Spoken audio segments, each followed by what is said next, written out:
Okay, student, we are going to discuss some MCQ related to this topic, as you can see on your screen. Multiple choice question की अगर हम students बात करें तो the French scientist Charles Augustin de coulomb proposed in law in 1785 called, we have four options right now: gravitational law, Coulomb's law, Gauss law, or Ampere law. So the correct option is option Coulomb's law, option B जो इसका right answer है. The magnitude force between two unit positive charge when the distance between them is 1 meter would be, so F is equal to K Q1 Q2 upon R square. तो यहाँ पर कह रहे हैं कि स्टूडेंट अगर हमारे पास जो है वो मैग्नीट्यूड ऑफ चार्ज भी 1 होगा तो 1:1 और डिस्टेंस भी 1 है तो के यहाँ के चल रहा है के 1 जाके तो फोर्स बराबर हो जाएगा Coulomb constant K. So the correct option is option D, Coulomb constant. और अगर मैं क्वेश्चन 3 की बात करूँ तो Coulomb's law most closely resemblance with law of conservation of energy, Newton law of gravitation, Newton second law of motion, या Faraday's law. तो आपको याद होगा Newton universal law of gravitation का फॉर्मूला क्या था? F is equal to capital G m1 m2 upon R square. इसका मतलब ये हो गया कि कूलम्स लॉ जो है वो रिजेम्बलेंस रखता है Newton universal law of gravitation से. So the correct option is option B, Newton laws of gravitation.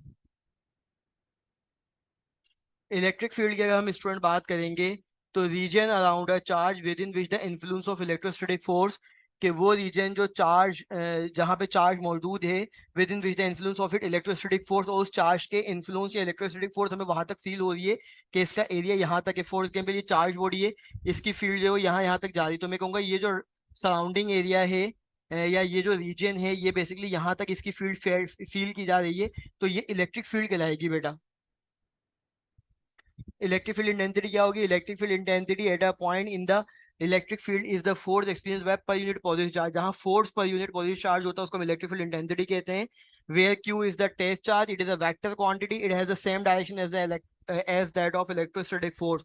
तो जो डायरेक्शन इलेक्ट्रोस्टैटिक फोर्स की होगी वही हमारे पास जो है वो इलेक्ट्रिक फील्ड इंटेंसिटी की भी डायरेक्शन होगी. यानी कि दोनों पैरेलल होंगे आपस में. इसकी यूनिट जो होगी वो न्यूटन पर कूलम भी होती है और वोल्ट पर मीटर भी होती है. इलेक्ट्रिक लाइन ऑफ फोर्स की मैं बात करूं तो electric field due to a source charge can be visualised by means of electric line of force. Electric field क्या है एक्चुअली? हमारे पास ये सोर्स चार्ज की वजह से जो है वो आपको इलेक्ट्रिक फील्ड जो है वो मिलती है. Can be visualised by means of electric line of force, कि उसकी इलेक्ट्रिक फील्ड के जो असरात हैं इलेक्ट्रिक लाइन ऑफ फोर्स हैं वो जो है वो हमें उसके एरिया तक आगे तक जा रहे होंगे. फॉर एग्जाम्पल अगर मेरे पास ये चार्ज बॉडी है और इसकी इलेक्ट्रिक फील्ड जो है यहाँ तक जा रही है तो इसकी जो इलेक्ट्रिक लाइन ऑफ फोर्स है वो इस तरह मेंशन होंगी. They are the path on which any test charge move toward or away from the source charge. जैसे कि डायग्राम में दिखाई है. Okay, these line originate from the positive charge. These line terminate into the negative charge. These line are infinite in number and can never intersect each other. Positive charge से start होती हैं, negative charge में ख़त्म होती हैं और ये infinite number तक जो है वो जाती हैं. और infinite number तक जाने के बाद जो है वो ये intersect नहीं करती. Direction of electric field intensity can be shown by drawn tangent at the point. Density of electric line of force give the strength of electric field. जितनी भी electric line of force है वो हमें electric field की strength बता रही होती है स्टूडेंट. और इस तरीके से हम आगे देखेंगे. We have the multiple choice question. The direction of electric force and electric field intensity is, अभी जैसे हमने आपसे पढ़ा कि इलेक्ट्रिक फील्ड ऑफ इंटेंसिटी और इलेक्ट्रिक फोर्स की डायरेक्शन है वो सेम है. इसका मतलब इसका करेक्ट आंसर होना चाहिए parallel to each other. So the option is right option is option A, parallel to each other. And the second MCQ, region around a charge within which electrostatic force would be felt is called. We have four options right now. Again, magnetic field, gravitational field, electric field, yeah, none of these. So the right option is option C, electric field. The force experienced per unit positive charge E बराबर होता है F upon Q के. So is the right answer electric field intensity. So the correct option is option B. It is a vector quantity. Electric current vector होता है, electric potential vector होता है, potential difference vector होता है, या electric field intensity vector होती है. So the right answer is option D, electric field intensity एक वेक्टर क्वांटिटी है.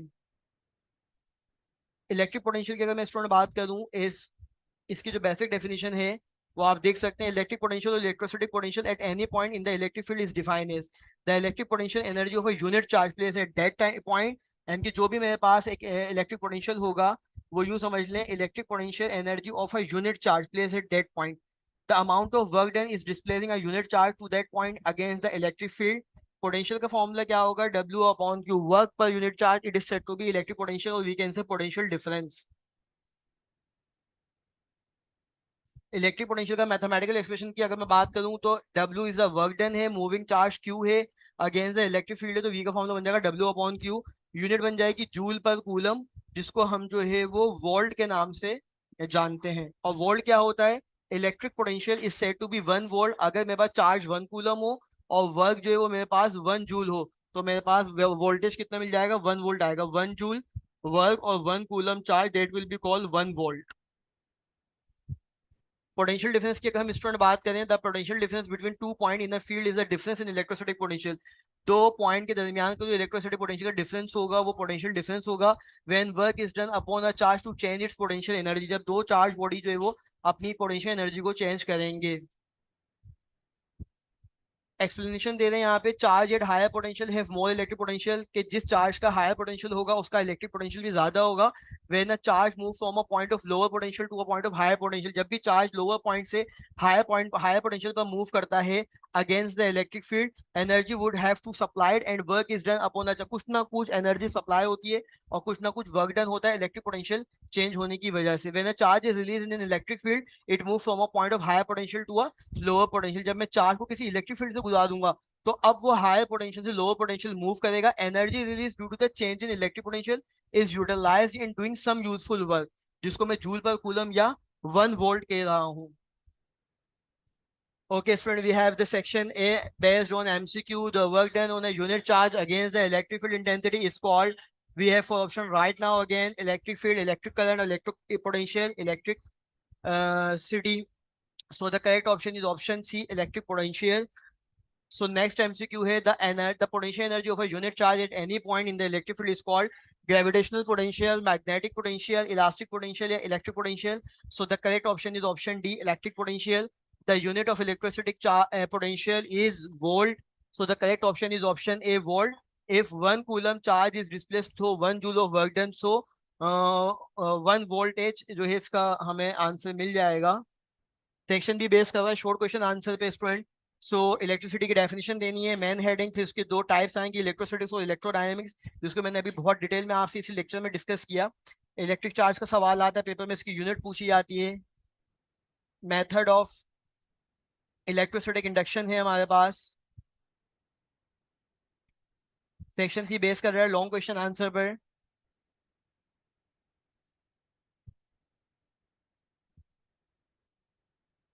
Thank you for watching. I hope कि आज का लेक्चर आपको बहुत अच्छे से क्लियर हुआ होगा। शाह ग्रुप एजुकेशन चैनल को लाइक करें, सब्सक्राइब करें, सर नाश को दुआओं में याद रखें। अल्लाह हाफिज़।